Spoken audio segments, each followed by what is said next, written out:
Islam muncul untuk kedua kalinya, dalam keadaan asing. Assalamualaikum warahmatullahi wabarakatuh. Kaum muslimin di mana saja berada.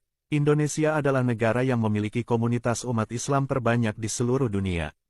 Tetapi apakah dengan umat sebanyak itu menjadikan Indonesia sebagai umat yang paling beriman dan bertakwa kepada Allah Subhanahu wa Ta'ala? Ini adalah sebuah nasihat dan renungan bagi kita umat beragama Islam Nusantara. Di sana di atas langit, bergema suara-suara gaib yang sedang bercerita setiap hari, baik pagi siang ataupun sampai tengah malam. Bercerita tentang keadaan umat-umat Islam di Nusantara ini yaitu Indonesia. Mereka bercerita tentang Islam. Di dalam Al-Quran Allah Subhanahu wa Ta'ala menjelaskan, di dunia ini manusia dibagi menjadi 3 golongan. 1. Golongan mukminin. 2. Golongan munafikun. 3. Golongan kafirin. Golongan mukminin adalah golongan umat yang memiliki kesetiaan kepada Allah Subhanahu wa Ta'ala. Mereka tidak mengubah apapun yang Allah turunkan, mereka hanya mengatakan kami hanya tunduk dan patuh pada apa yang Allah turunkan. Mereka hanya memakai satu nama yaitu Islam. Golongan munafikun adalah golongan umat yang tidak memiliki kesetiaan kepada apa yang Allah Subhanahu wa Ta'ala turunkan. Mereka suka mengubah ayat-ayat Allah, suka menambah hukum-hukum Allah, dan mereka suka membuat aturan sendiri dalam agama Allah, dan mereka adalah umat yang menyatakan, kami ini seorang mukmin, tetapi kami memiliki golongan yang berbeda dengan yang lain. Mereka memecah belah agama, suka bergolong-golongan. Mereka memiliki semboyan, lakum dinukum, waliyadin, untukmu golonganmu, dan untukku golonganku. Golongan kafirin adalah golongan umat yang tidak menuhankan Allah Subhanahu wa Ta'ala, tetapi mengambil Tuhan-Tuhan yang lain sebagai sembahannya. Kalau umat Islam di Indonesia ditanya, termasuk golongan apakah mereka saat ini? Kalau dilihat kenyataannya, umat Islam di Indonesia tergolong sebagai golongan munafikun, karena mereka bergolong-golongan. Apakah hukum Allah Subhanahu wa Ta'ala bagi golongan munafikun itu? Semua pahala mereka dibalas semuanya di dunia, sehingga setelah meninggal, yang tersisa hanyalah pengkhianatan mereka terhadap Allah Subhanahu wa Ta'ala, disiksa di alam kubur, dan disiksa di dalam neraka. Di dalam Al-Quran dijelaskan, ketika mereka melupakan apa yang telah Allah peringatkan kepada mereka, maka Allah membukakan pintu-pintu kesenangan bagi mereka. Ketika umat Islam atau ulama-ulama mereka melupakan apa yang Allah telah peringatkan kepada mereka, maka ulama-ulama itu akan disiksa di alam kubur dan masuk ke dalam neraka. Tetapi mereka memiliki pahala kebaikan, mereka berdakwah siang dan malam, mereka juga bersedekah. Maka Allah membukakan pintu-pintu kesenangan bagi mereka, pahala mereka, Allah dibalas di dunia. Ulama-ulama menjadi kaya raya, mereka umroh ke luar negeri setiap bulan, memiliki harta yang melimpah. Jauh berbeda dengan ulama-ulama di zaman Rasulullah Shallallahu Alaihi Wasallam, yang diazab kemelaratan dan kemiskinan, karena Allah mempercepat, membalas dosa mereka di dunia.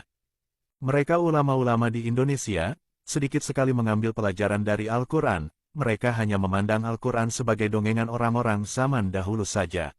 Artinya mereka ulama-ulama hanya menganggap Al-Quran itu sebagai dongengan saja, tokoh-tokoh di dalamnya tidak akan berubah.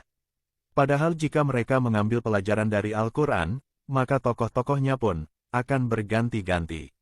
Al-Quran akan mengungkapkan rahasianya di setiap zaman, itu yang akan terjadi jika mereka mau berpikir. Ketika umat dan ulama tidak mengetahui apa yang terjadi di dunia ini, mereka ulama selalu memperingatkan umatnya, jangan mudah terhasut, orang yang akan memecah belah agama Islam. Apakah ulama selama ini sudah buta, tidak mampu melihat kalau agama Islam sudah lama terpecah belah, lalu apa saja yang mereka lakukan? Ketika ulama tidak mengetahui siapa itu munafikun, maka umatnya pun tidak mengetahui siapa itu munafikun, maka golongan mukminin dan golongan munafikun bercampur, kemudian mereka sholat berjamaah di masjid-masjid. Dan menjadi kebiasaan mereka golongan munafikun menjadi imam, sedangkan golongan mukminin yang menjadi makmum. Lalu golongan mukminin berkata, kami ini golongan mukminin. Padahal imam mereka adalah seorang munafikun. Maka mereka semuanya pun menjadi golongan munafikun, sehingga yang terjadi adalah, masjid-masjidnya megah, tetapi tidak mendapatkan petunjuk. Maka sia-sialah sholat mereka. Kebodohan ulama menjadikan ulama-ulama menjadi ulama yang paling jahat di zamannya. Apakah Islam bisa bersatu? Jawabannya tidak akan bisa, tetapi Islam bisa diperbaharui. Apakah mungkin golongan MUI golongan NU, golongan Muhammadiyah, golongan Salafi Wahabi, bersatu dengan satu pemimpin. Sampai hari kiamat pun mereka tidak akan bersatu, karena mereka egois, mengejar jabatan, dan harta dunia. Islam akan melakukan pembaharuan. Bagaimana caranya? Rasulullah Shallallahu Alaihi Wasallam bersabda. Dari Abu Hurairah, ia berkata, Rasulullah bersabda, Islam bermula dalam keadaan asing, dan akan kembali terasing seperti semula, maka beruntunglah orang-orang yang asing itu. Dari hadis tersebut, Islam akan datang untuk kedua kalinya, inilah saatnya kedatangan Islam untuk kedua kalinya, dan akan menjadi asing bagi golongan munafikun.